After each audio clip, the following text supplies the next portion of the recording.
Mesdames et messieurs, bonjour et bienvenue à cette grande édition de ce mercredi. Au deuxième jour du Forum africain sur le changement des mentalités qui se tient à Kigali autour de la transformation de l'Afrique et de ses populations.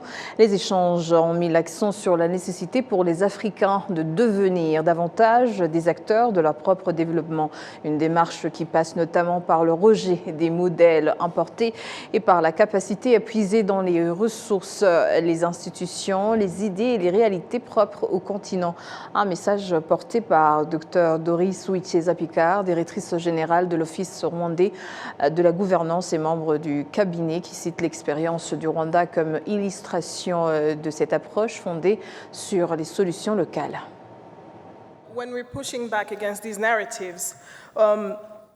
Quand nous nous opposons à ces récits, nous regardons les histoires de succès à travers l'Afrique. Elles ne sont pas aussi rares ou éloignées de ce que ces récits de déficit pourraient vous faire croire. Mais si vous regardez attentivement ces débats sur le développement, vous réalisez qu'ils ne se produisent pas lorsque nous importons des modèles étrangers ou lorsque nous devenons complaisants et fatalistes face à tout ce qui nous manque. Les vrais changements se produisent lorsque nous devenons des véritables auteurs de notre propre avenir. Et c'est une expérience réelle. Vous vous trouvez actuellement dans un pays qui, il y a 32 ans, était totalement détruit. Le génocide perpétré contre les Tutsis a dévasté ce pays. Les institutions se sont effondrées, les infrastructures ont été détruites ou rendues inexistantes. Et plus important encore, le contrat social, le tissu social a été complètement détruit. Chaque aspect de la vie a été détruit d'une manière ou d'une autre. Et pourtant, nous devions nous relever et nourrir nos grandes ambitions. Le Rwanda n'était pas confronté à des questions abstraites. Nous faisions face à de nombreux défis qui paraissaient insurmontables. Alors, que se passe-t-il lorsque vous avez de grandes ambitions, mais des ressources limitées? C'est ce contexte qui a donné naissance au concept de solution locale, à cette philosophie de développement. Et je vais citer son Excellence le Président Paul Kagame, en réfléchissant au parcours du Rwanda et aux solutions locales. Il dit que nous avons de très grandes ambitions et de ressources limitées. Avant d'aller demander des choses que nous ne pourrions peut-être même pas obtenir, nous devons nous demander si nous avons épuisé les ressources dont nous disposons déjà. Et par ressources, nous ne voulons pas dire qu'il faut nécessairement disposer de richesses minières. Les ressources, c'est aussi la conviction qu'avant de regarder ailleurs, nous devons regarder vers nos propres institutions, nos propres idées, nos cultures et nos traditions. Et c'est ainsi que nous avons puisé dans les capacités de nos propres sociétés. The capabilities within our own societies, have we tapped into this? Et les experts en matière d'emploi ont estimé que les institutions chargées du travail devraient contrôler les contrats de travail des personnes exerçant des emplois non déclarés afin de les protéger contre les abus de leurs employeurs, comme l'explique l'expert Jean Bokonzi. Et en premier lieu, j'ai mentionné l'absence des contrats de travail. Le contrat de travail, c'est un droit.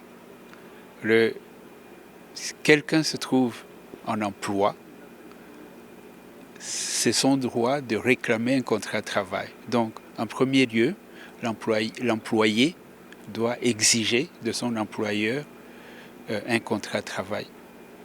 Je suis conscient que l'employé qui est au chômage, qui trouve un emploi, n'est pas en bonne position, en position de force pour exiger quoi que ce soit.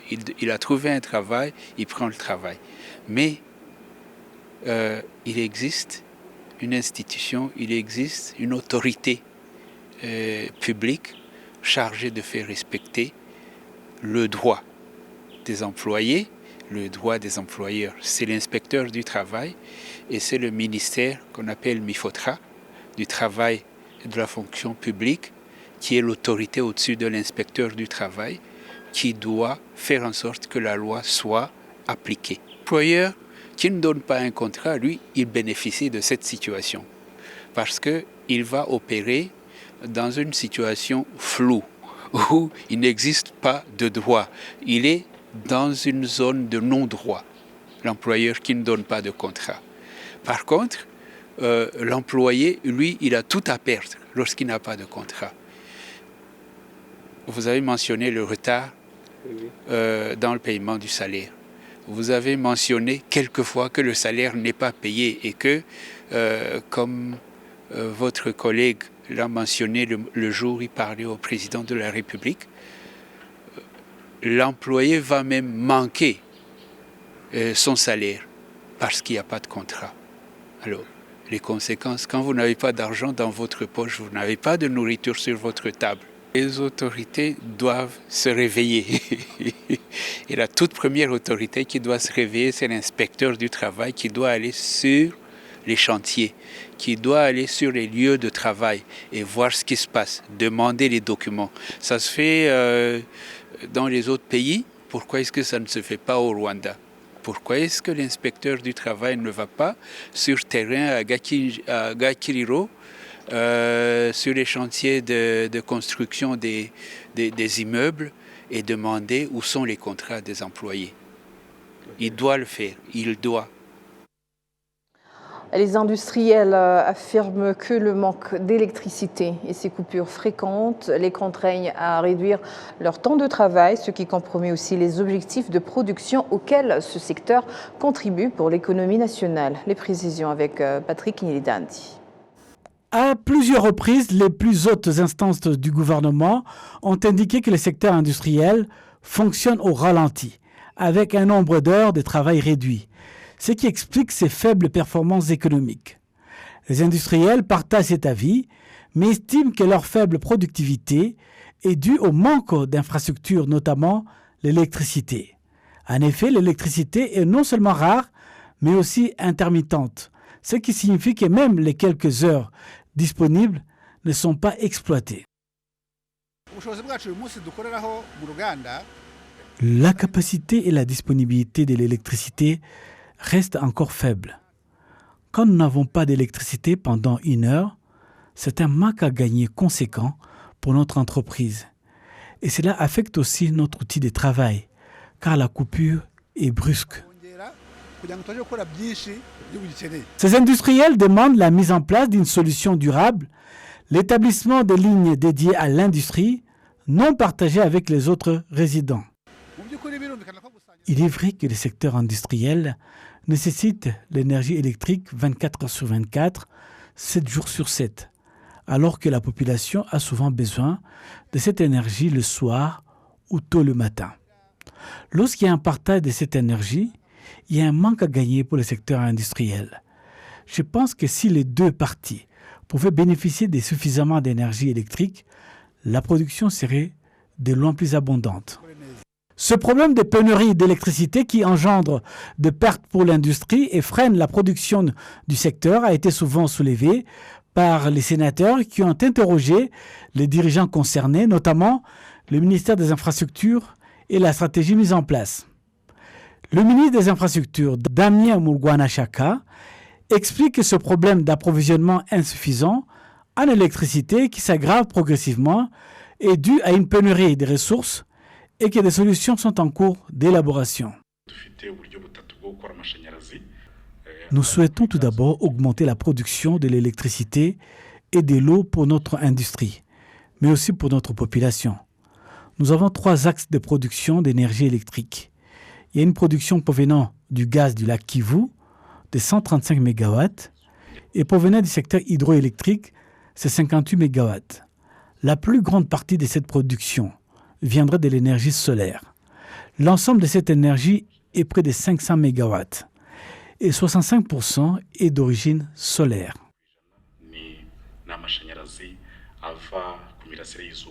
11 zones industrielles du Rwanda sont touchées par ce problème, mais celle de Kigali est la plus importante et la plus touchée puisqu'elle abrite actuellement plus de 200 entreprises. Les responsables de l'hôpital de Kabgayi ont annoncé que depuis l'interdiction de la vente d'alcool frelaté et autres boissons alcoolisées de qualité inférieure, aucun accident lié à l'ivresse n'a été recensé. Les autorités locales confirment que cette interdiction a permis d'améliorer la sécurité. La violence et l'immoralité sont en baisse. Un récit de Patrick Nilidandi. En district de Muranga, cellule Gahogo du village Rutenga. Au niveau du centre commercial dénommé Kivoka, la population avait pour habitude de se retrouver dans des débits de boissons où l'on vendait de l'alcool frélaté en soirée, ce qui engendrait souvent des tensions lorsque les clients étaient atteints d'ivresse, mais ce n'est plus le cas aujourd'hui. Il y a un changement significatif depuis l'interdiction de ces alcools frélatés. Il y a 1 ou 2 mois, à cet endroit précis, le soir, il y avait de nombreux ivrognes ici, des bagarres à chaque coin de rue. J'étais appelé constamment avec les veilleurs de nuit pour calmer la situation. Aujourd'hui, vous voyez combien c'est calme. Même les conflits conjugaux ont baissé. Nous remercions le président de la République pour ces décisions salutaires prises pour le bien de la population.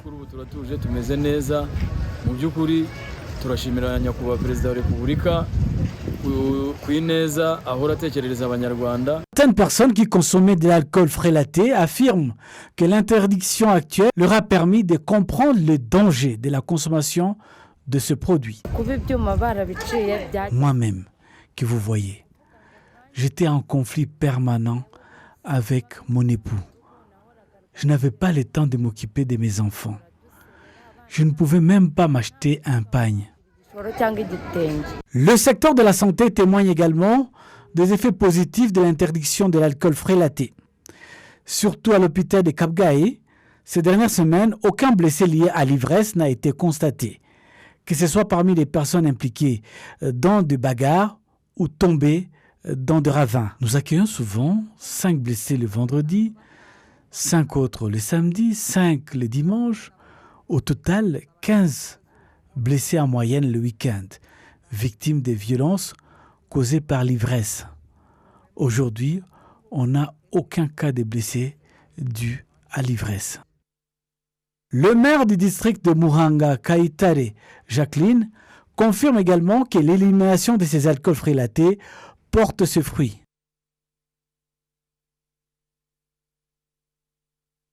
Après l'interdiction de cet alcool frélaté, nous comprenons l'étendue des dégâts causés par ce produit.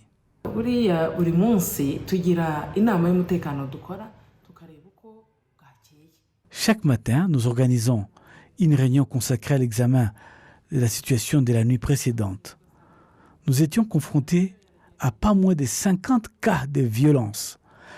La majorité des cas, les responsables de ces violences étaient des personnes ayant consommé ces produits frélatés.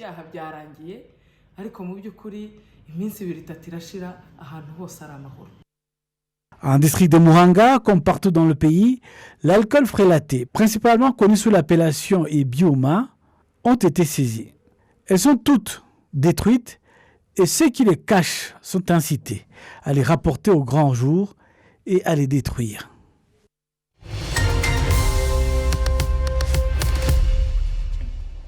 Et voilà, c'est tout pour l'instant. Au nom de toute l'équipe qui a contribué à sa réalisation, je vous remercie. Bonne poursuite des programmes de la télévision rwandaise.